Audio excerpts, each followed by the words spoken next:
নমস্কার শ্রোতা বন্ধুরা, গল্প কথার আসরের আজকের অনুষ্ঠানে যোগদানের জন্য আপনাদের অশেষ ধন্যবাদ। আমি রাজীব ঘোষ। শ্রোতা বন্ধুরা, বর্তমান সমাজ ও দেশ বিদেশের রাজনৈতিক পরিস্থিতির দিকে তাকিয়ে মাঝে মাঝে মনে হয়, এই অবক্ষয় কি শুধু এই প্রজন্মই দেখছে? এই শঠতা, নীচতা এ কি মানুষের জন্মগত? এই আসরে আমাদের কাজ হলো সাহিত্য পাঠ। তাই সাহিত্যের, বিশেষত বাংলা সাহিত্যের মধ্যে নিমগ্ন হয়ে আমরা দেখি যে মনুষ্যত্বের এই রূপ আগেও প্রকাশিত হয়েছে। হয়তো মানুষ হিসেবে তখনকার মতো এখনও আমরা একটা উজ্জ্বল ভবিষ্যতের সন্ধানে হেঁটে চলেছি বা চলতে চাইছি। নারায়ণ গঙ্গোপাধ্যায়ের ছোট গল্প একটি চলচ্চিত্রের ভূমিকা আজকের পাঠ। এই গল্পে যেন 1950-এর দশকের কলকাতা নয়, বর্তমান যুগ প্রতিফলিত হয়েছে। আর গল্পের শেষে লেখকের ব্যবহারে প্রকাশ পেয়েছে সেই একই মনুষ্যত্বের ভাষা, প্রতিবাদ ও প্রতিরোধের ভাষা। বারে বারে, যুগে যুগে এই ভাষায় ধ্বনিত হয়েছে আলোর পথযাত্রীদের মুখে। আসুন তবে শুরু করি পাঠ। নারায়ণ গঙ্গোপাধ্যায়ের ছোট গল্প একটি চলচ্চিত্রের ভূমিকা।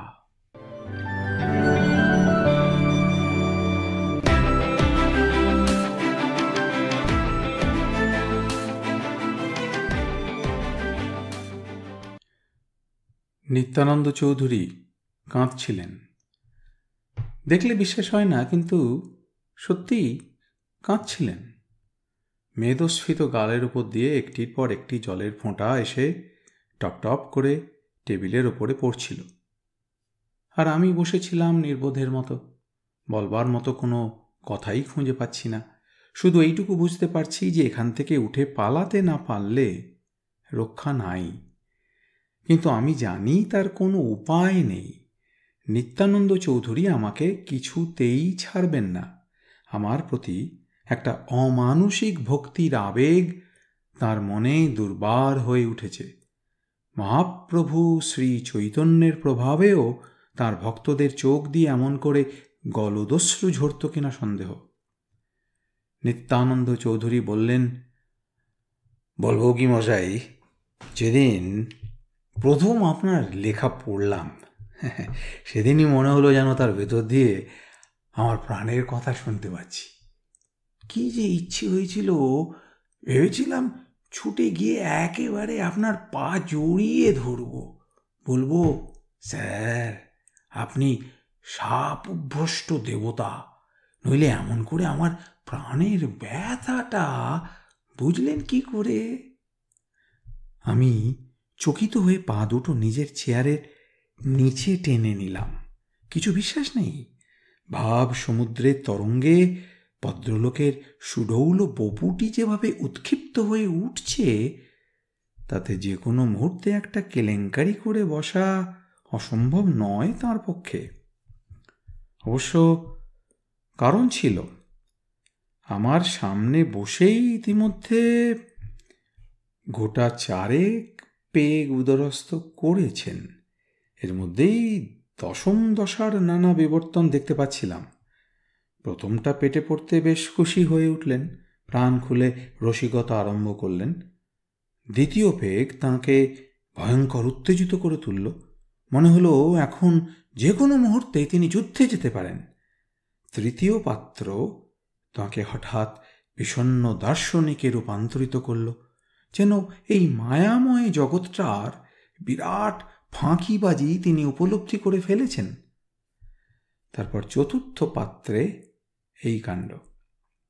ভাব বৈচিত্র্য যদি এই নিয়মে চলতে থাকে, তাহলে শেষ দশা অর্থাৎ পতন ও মূর্ছা যে দশম পেগের আগেই এসে পড়বে তাতে সন্দেহ নেই।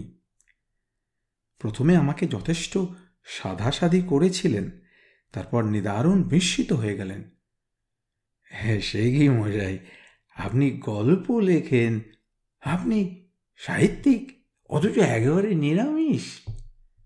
দীর্ঘশ্বাস ফেলে বললাম, আগে হ্যাঁ। একেবারে কিছুই খাবেন না? তাহলে একটু জিঞ্জার দিয়ে খান, দিব্যি গোলাপি আমেজ আসবে, মুখে একটুও গন্ধ থাকবে না। আগে না। তাহলে সুইট ভারমুথ? সেরা জিনিস মশাই, অ্যালকোহল নেই বললেই চলে। আমি ক্রমশ ভীত হয়ে উঠছিলাম। নিতান্ত কুক্ষণেই আজ ভদ্রলোকের পাল্লায় পড়েছি। অপরাধের মধ্যে একটা সাহিত্য বাসরে গিয়েছিলাম, সেইখানেই নিত্যানন্দবাবুর সঙ্গে আলাপ। তারপর যেই বেরিয়েছি অমনি ভদ্রলোক সঙ্গ ধরলেন, বললেন, শ্যামবাজারে যাবেন তো? চলুন, আমিও যাচ্ছি। বাসে উঠতে যাচ্ছিলাম, নিত্যানন্দবাবু উঠতে দিলেন না। ট্যাক্সি ডাকলেন একটা, বললেন, যা ভিড় বাসে, যুদ্ধের জন্য ওতে কি আর ভদ্রলোকে উঠতে পারে মশাই? একটু আরাম করে যাওয়া যাক, চলুন। অগত্যা বলা বাহুল্য, পাট ভাঙা সিল্কের পাঞ্জাবি আর মিহি ফরাসডাঙ্গার ধুতি পরা এমন একটি গোলগাল ভক্তকে নেহাত মন্দ লাগছিল না। ভারী বিনয়ী আর অতিরিক্ত সদা আলাপী। সাহিত্য সম্বন্ধে বিশেষ কোনো ধারণাই নেই বটে, কিন্তু অনুরাগ আছে। তাছাড়া বেশ ধর্মপ্রাণ। কালীঘাট দিয়ে আসবার সময় কালী মন্দিরের উদ্দেশ্যে একটা প্রণামও করলেন দেখলাম। মোটর চৌরঙ্গির কাছাকাছি আসতে বললেন, ভারী খিদে পেয়েছে, কিছু খেয়ে নিলে হতো না? আপত্তি ছিল না। সাহিত্য সভায় ঘণ্টা তিনেক অসহ্য আলোচনা শোনবার পর এক কাপ চায় মজুরি পোষায়নি, বরং খিদেটা পেটের ভেতর বেশ তীব্রভাবে জানান দিচ্ছিল। নিত্যানন্দবাবু কৃতার্থ হয়ে গেলেন। আমার মনে হলো বৈষ্ণবী বিনয়ের দিক থেকে তাঁর বৈষ্ণব নামটা পুরোপুরি সার্থক। মোটর কিন্তু চৌরঙ্গির কোনো হোটেলে ভিড়ল না। তীরের মতো চৌরঙ্গি ছাড়িয়ে বেরিয়ে গেল বেন্টিং স্ট্রিট দিয়ে, তারপর থামল এসে চিনে পাড়ার ভেতরে, এবং ছোট একটা গলি আর পচা চামড়ার উৎকট গন্ধ পার হয়ে আমরা একটা চীনে হোটেলে ঢুকে পড়লাম। বাইরে থেকে বোঝা যায় না, কিন্তু ভেতরে একেবারে জমজমাট কারবার। আয়োজন উপকরণের অভাব নেই বিন্দুমাত্র। একটা কেবিনে ঢুকে দুজনে আসন নিলাম, এবং তখন থেকেই এই পর্ব চলছে। অন্তত একটা পেগ খাওয়ার জন্যেও প্রচুর সাধ্য সাধনা করে অগত্যা নিত্যানন্দবাবু নিজেই লেগে গেলেন। তারপরে আমার কথা আর তাঁর মনে রইল না। আর আমিও সেই থেকে এক গ্লাস ভিমটো আর একটা ফাউল কাটলেট নিয়ে বসে আছি। নিত্যানন্দবাবুর লীলা বৈচিত্র্য আমাকে যেন অভিভূত করে ফেলেছে। হ্যাঁ দেখুন, পঞ্চম পেগের হুকুম দিয়ে নিত্যানন্দবাবু বাষ্পাবিল গলায় বলতে লাগলেন, আপনার লেখার সঙ্গে আমার মনের সম্পূর্ণ মিল আছে।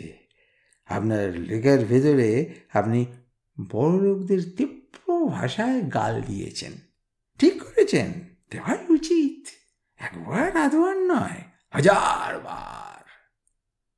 উত্তেজিত হয়ে উঠতে গিয়েও নিত্যানন্দবাবু পারলেন না। শুধু চর্বিত চকচকে গোলাপি গাল বেয়ে ফোঁটায় ফোঁটায় চোখের জল তেমনি গড়িয়ে গড়িয়ে পড়তে লাগল।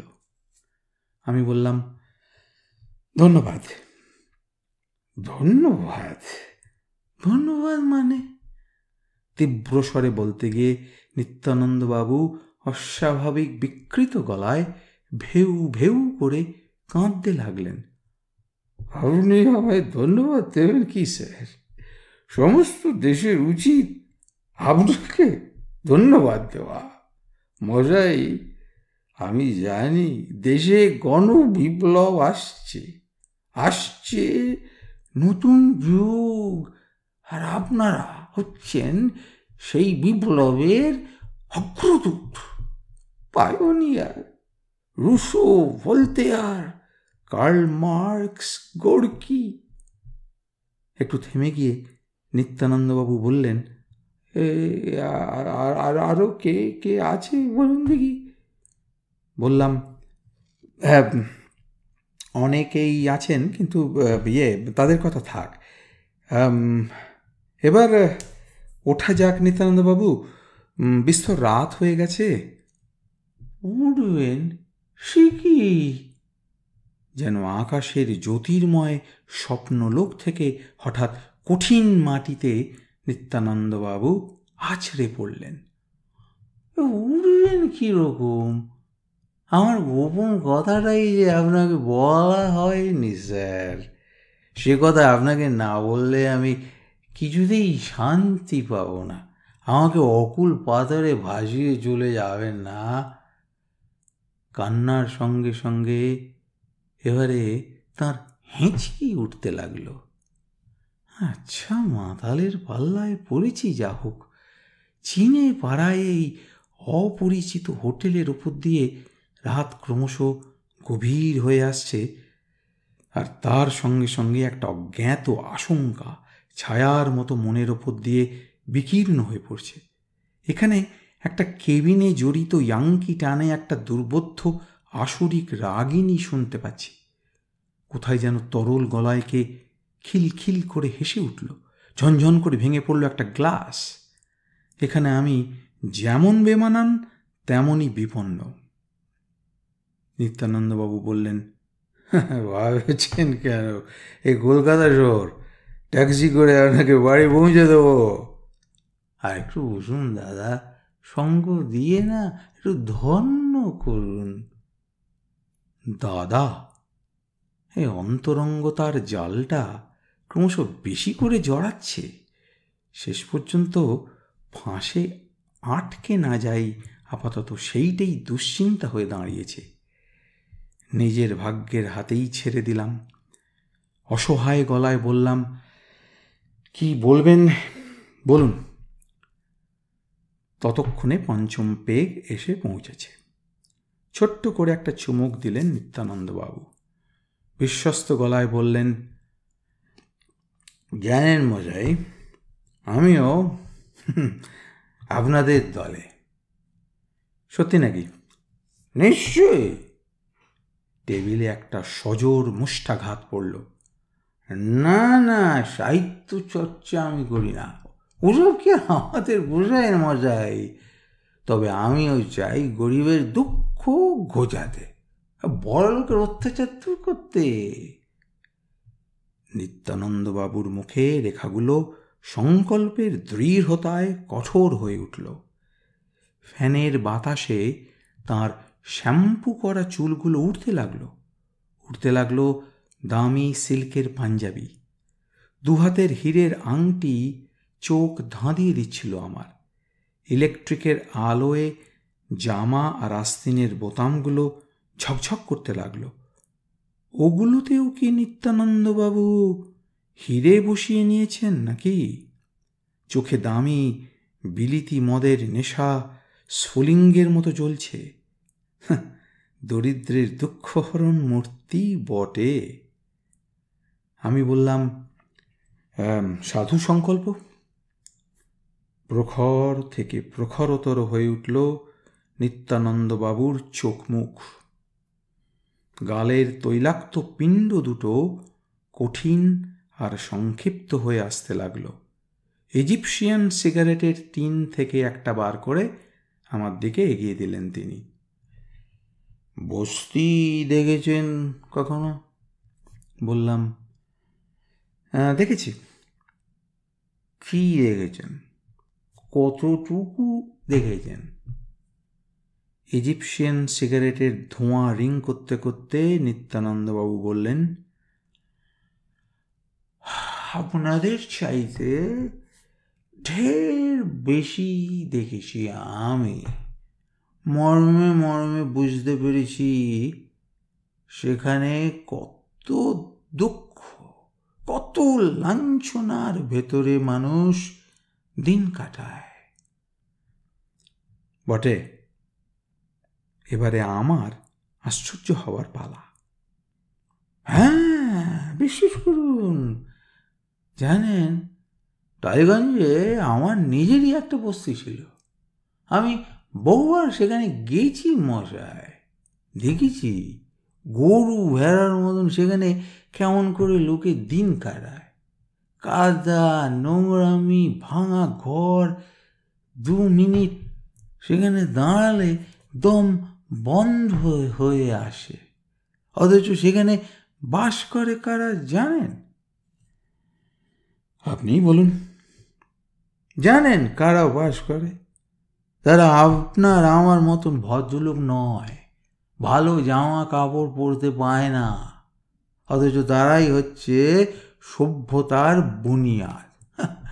তারাই হচ্ছে কলকাতার প্রাণ।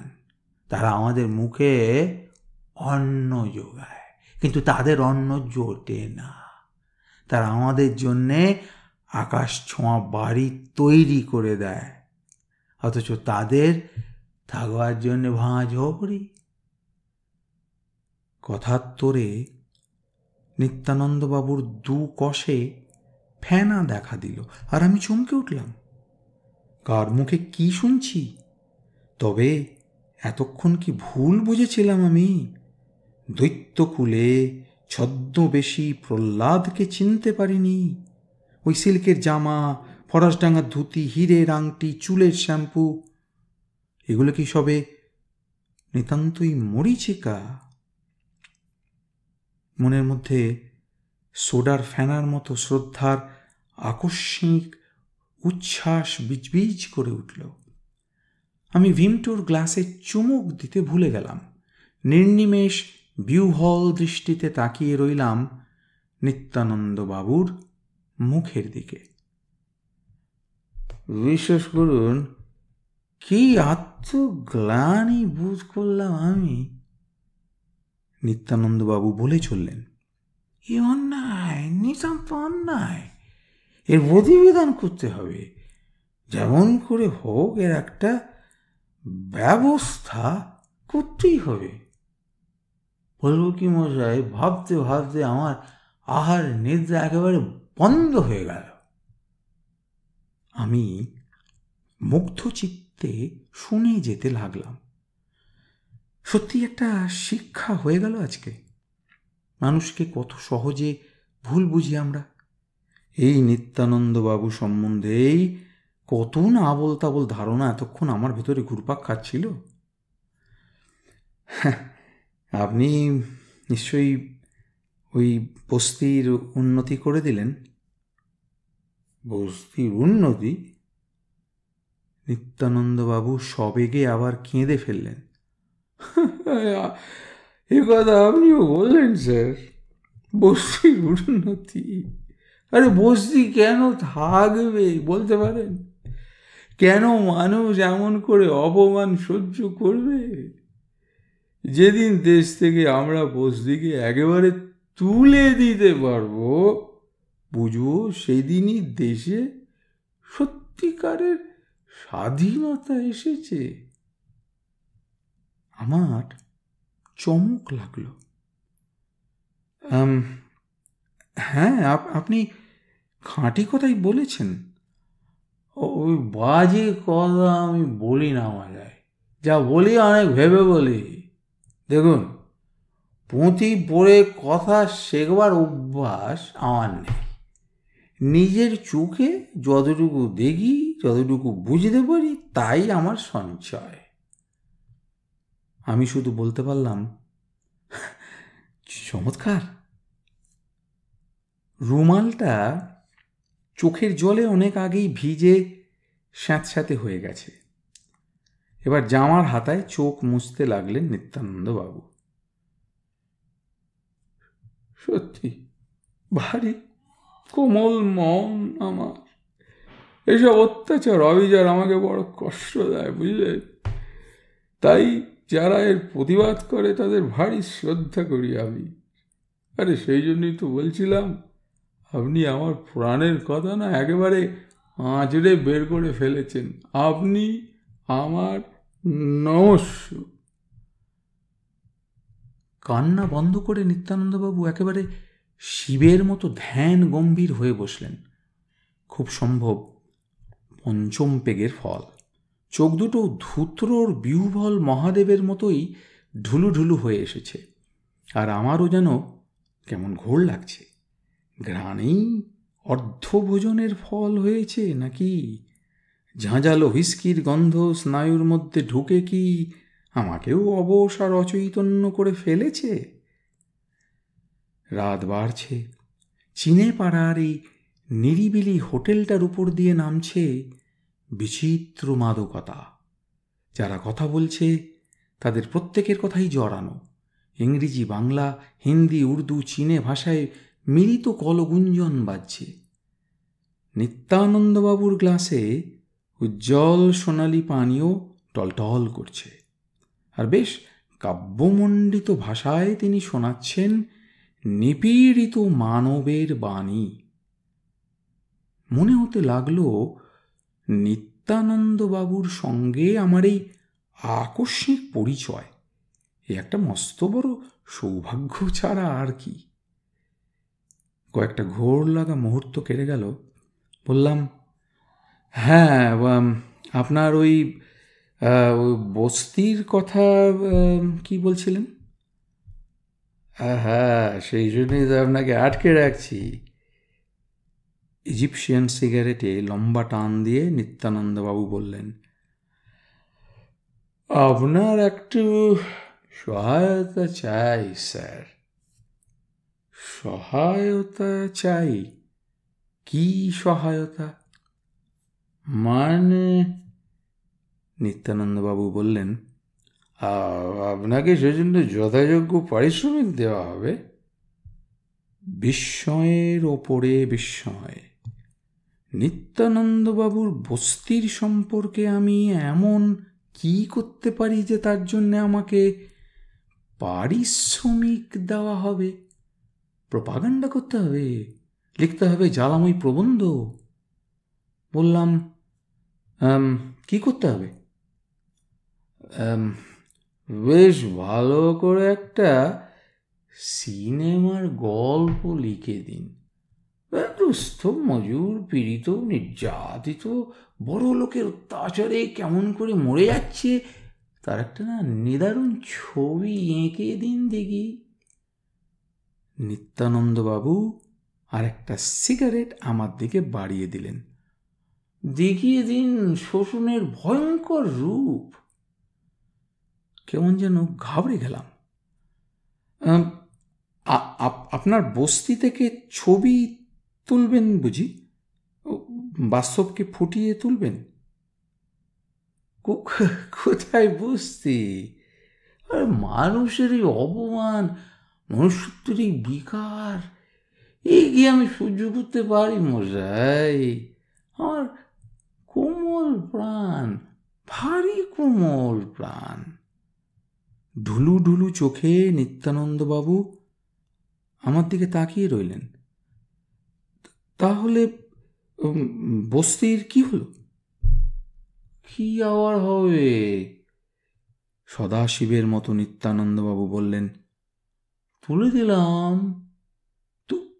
তুলে দিলেন? নিশ্চয়ই। নিত্যানন্দবাবুর শ্যাম্পু করা চুল উঠতে লাগলো। হাতের হীরের আংটিতে ঝলমল করতে লাগলো বিদ্যুতের আলো। আরে উঠতে কি যায়? শেষে পুলিশ ডাকতে হলো। ভেঙে চুরে তারাই সব ব্যবস্থা করে দিলে। আরে আমার থিওরি কি জানেন মশাই? ব্যাধি সারাতে হলে মাঝে মাঝে শল্য প্রয়োগ করতে হয়। সমাজের পক্ষেও সেটা প্রযোজ্য। কি বলেন? আমি স্তব্ধ হয়ে রইলাম। নিত্যানন্দবাবু বললেন, ওখানে নতুন একটা স্টুডিও করছি, মানে ওই বস্তিটা ভেঙে $1,500,000 টাকা বেরিয়ে যাবে বোধ হচ্ছে। আর যা দাম মজাই, একটা সাউন্ডের জন্যই না 1,00,000 নিলে এক একটা ফ্লোরেও কমসে কম 1,00,000 বেরিয়ে যাবে। আর স্টুডিওটা শেষ হলেই আমার প্রথম ছবি তুলব দুঃখী দুনিয়া। লোকে না আজকাল এসবই চায়, বুঝলেন না? যারা হিন্দি ভার্সানই করবো, ওর একটা অল ইন্ডিয়া মার্কেট আছে কি না। লিখবেন গল্প? আমি কথা বলতে পারছিলাম না।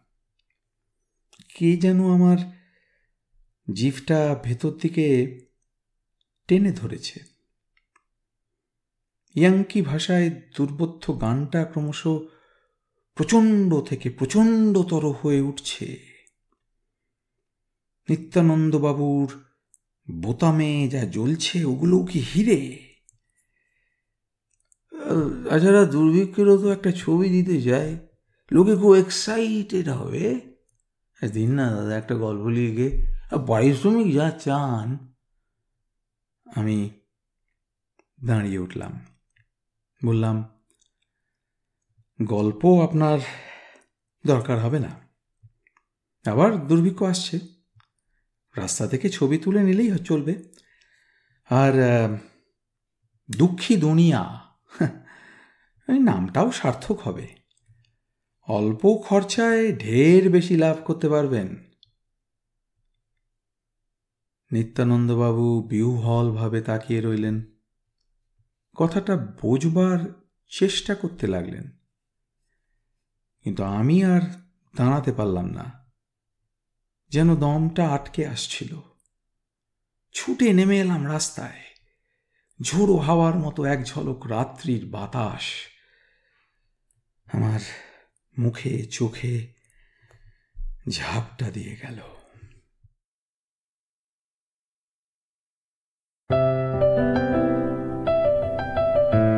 আপনাদের মতামত আমাদের জানাতে ভুলবেন না কিন্তু শ্রোতা বন্ধুরা। আমাদের ওয়েবসাইট golpokothar.org